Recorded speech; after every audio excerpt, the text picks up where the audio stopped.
Hello, future engineer. Welcome back to the Arduino Basics tutorial series. My name is Adam, and this is lesson number 13, where we're going to learn to use an analog joystick to control a servo motor. To start us off, we're going to look at our wiring diagram. You'll need an analog joystick, you'll need your servo motor, your Arduino, and a breadboard. So we'll start off with the servo motor wiring. With the servo motor, it's the same wiring as it was in the previous lessons.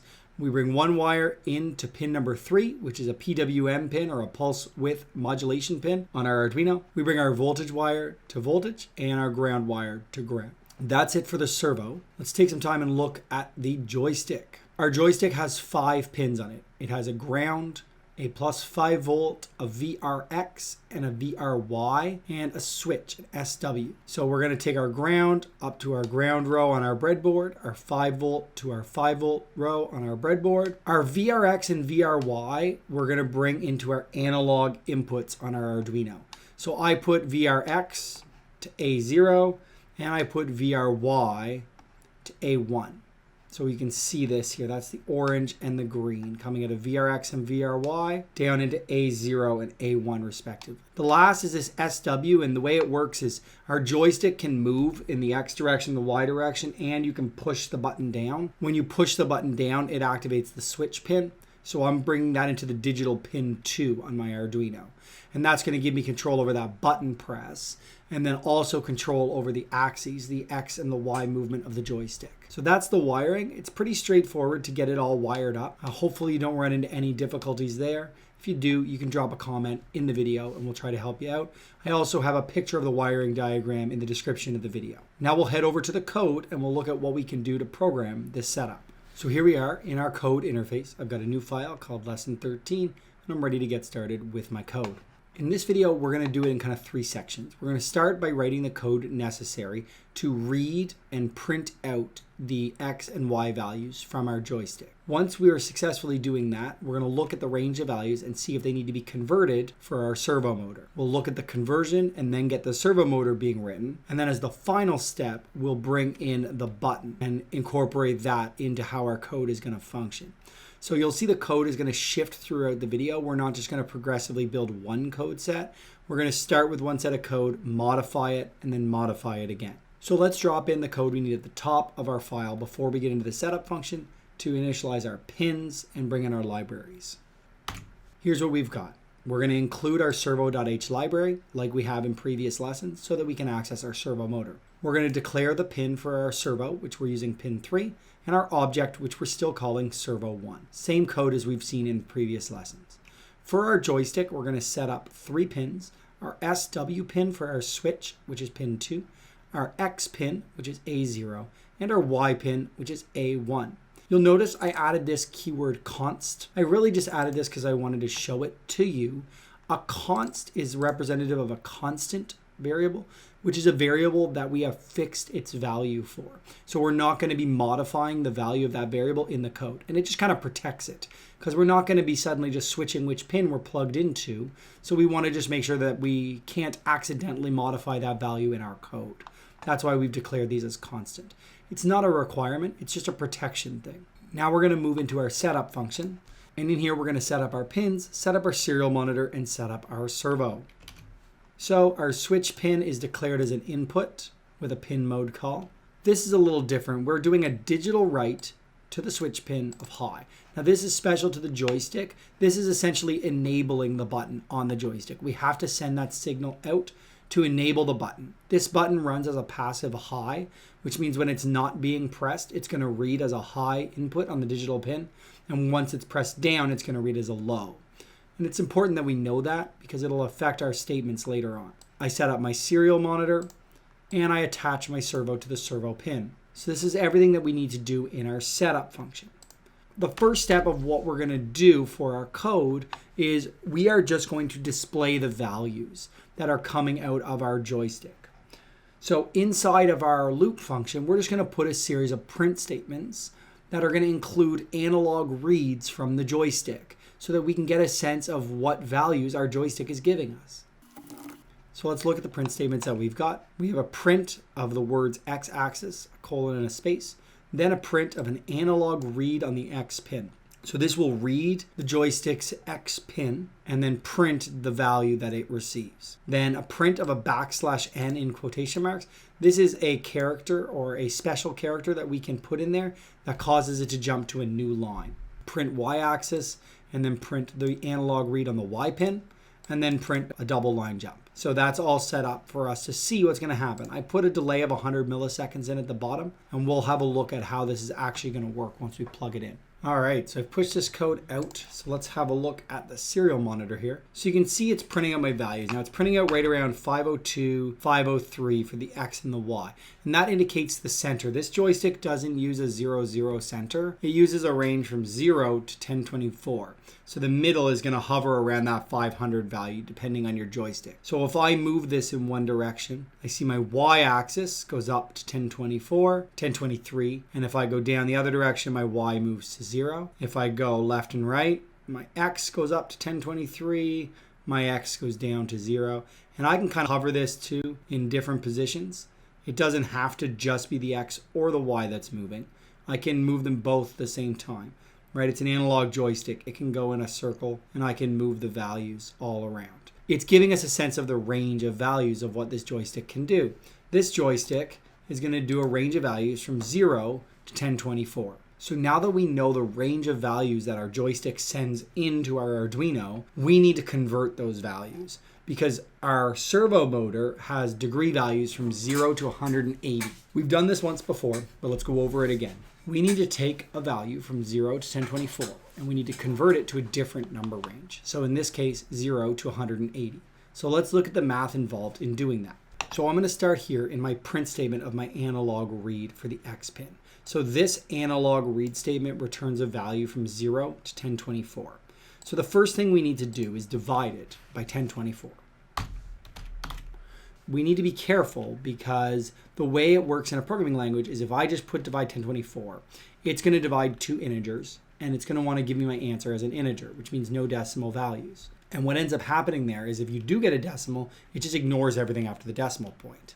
So if I take a number that's less than 1024, divide it by 1024, I'm guaranteeing my answer is between 0 and 1, which means it's going to give me 0 every time if I do it as an integer division. So I'm going to put a .0 on the 1024, and this forces the programming language, or C in this case, to maintain the decimal values of the division. The division by 1024 brings me down to a number range from 0 to 1. Now I need to multiply it back up to the desired number range, which in this case is 180. If I run the code right now, what I'm going to get is a decimal value from 0 to 180. Let's run this code and let's have a look. So I've pushed this out to my board.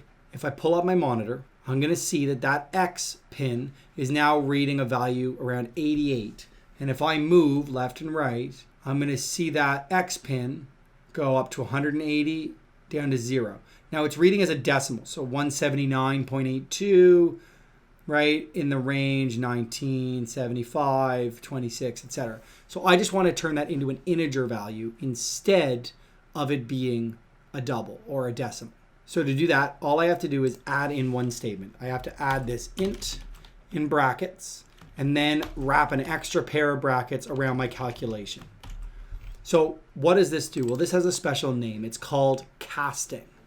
And what it does is it says take a variable or a value of one type, in this case double, which is a type that includes decimals, and cast it to an integer, which in the case of going from something that's more precise, like a decimal, to something that's less precise, like an integer, it's just going to ignore everything after the decimal and store the whole portion of the number as an integer. So this should give us a nice clean number from 0 to 179, give or take, which is totally fine for the movement on our servo motor. This should be good for our X. I'm just going to copy that and paste it for my Y and replace that with a Y. And let's push this out and let's have a look at what our values are now. So opening up the serial monitor here, 88 up to 179, down to 0 on the X, down to 0, up to 179. So now we have values that are inside that 0 to 180 range from our X and from our Y. So now we're ready to incorporate the servo motor into our code. To bring the servo into our code, there's really not a lot to do. after all of our serial prints, I'm going to write my value to my servo. Now I only have one servo in the circuit, so I'm only going to worry about doing my X value for right now.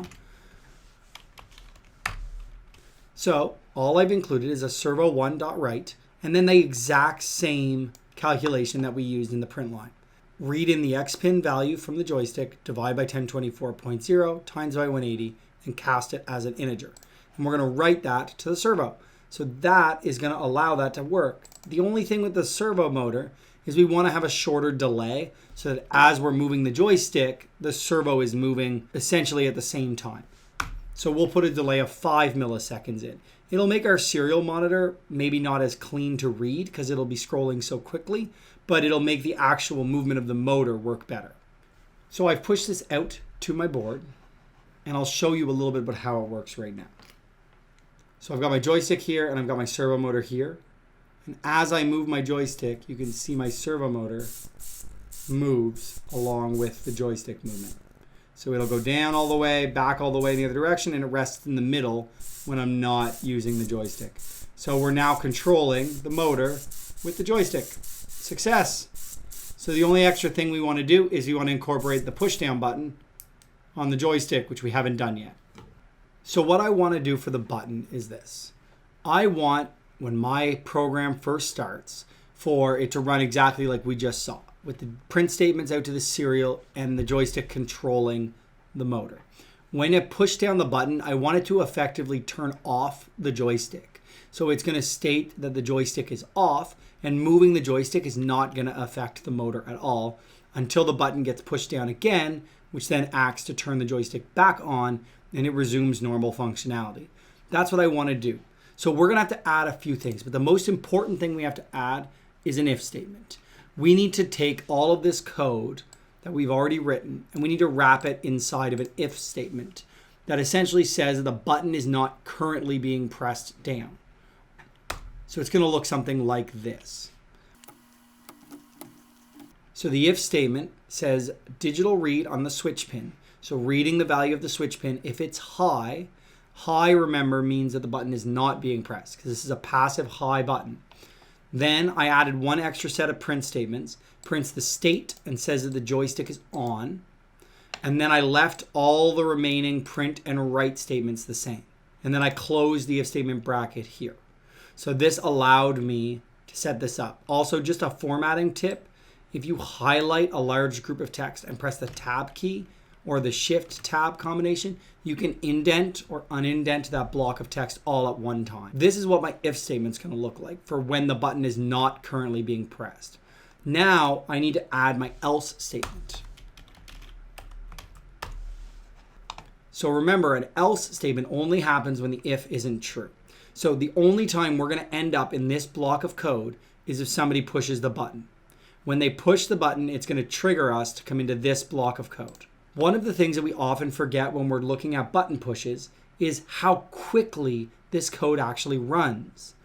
If we don't put a delay in here, then what happens is when somebody pushes the button, they think they're pushing it very quickly, when in reality, they might be holding the button down for 500 milliseconds. We need a delay to essentially make sure that we're not getting a false positive reading on our button. So I'm going to put a 1 second delay at the top of this.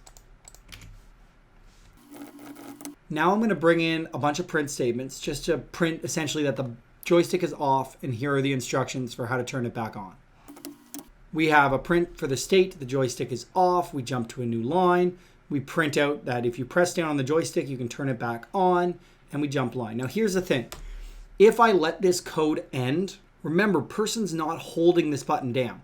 They've pressed it and they've let it go. So the button state is already back to high at this point in the code. So if I let this code exit, it's going to come back into my loop and it's going to start using the joystick again. So I kind of need to trap people here in this else statement until they've pressed the button for the second time to then trigger the loop function to rerun. So I'm going to do this using an infinite loop. It's going to look like this. It says while true. So this loop can never end unless I give it a reason to end. Otherwise, what's inside these squiggly brackets will run forever. So inside, I'm going to put another if statement to check if the button has been pressed. So I put an if. The digital read on the switch pin is low. Remember, low means they just press the button. So the button gets pressed. We're going to break out of the loop, which restarts the call to the main loop function. So we use a break function, which kicks us out of our while loop. I then will also add in a 1 second delay before the joystick actually starts working again. This is so that we avoid the fact that people accidentally hold the button down longer than they realize. Not even accidentally, it just happens. What we think is a very quick button push actually will be several hundred milliseconds. So we want to avoid that. So this gives a 1 second delay before the joystick kicks into action again.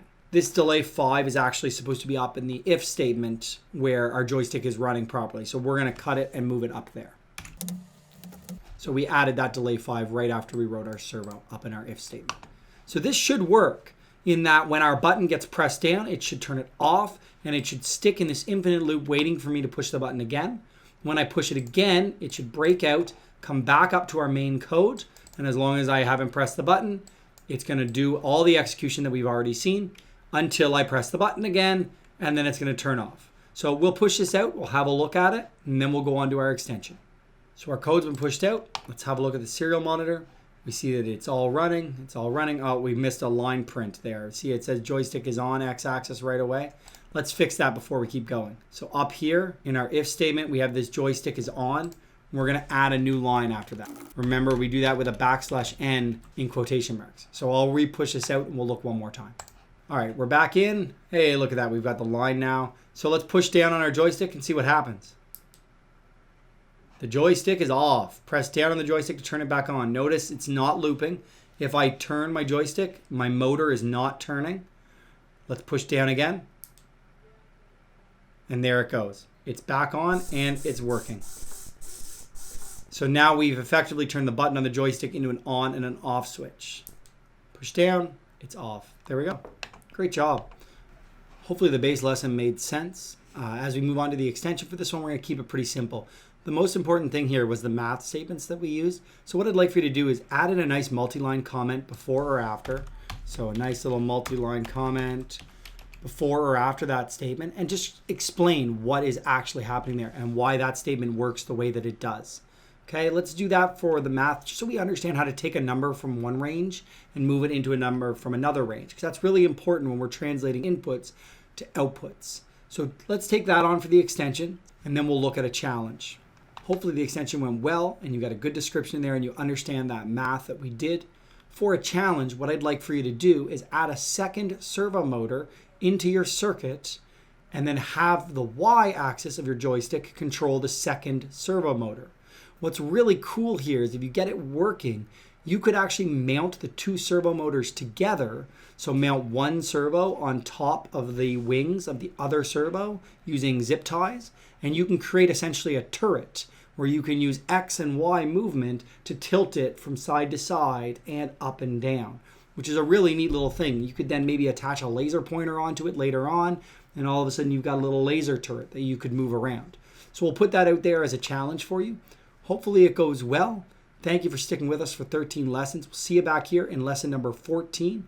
And again, thank you so much for watching. If you enjoy what we're doing, like the video, subscribe to our channel, and we'll see you next time. Have a great day.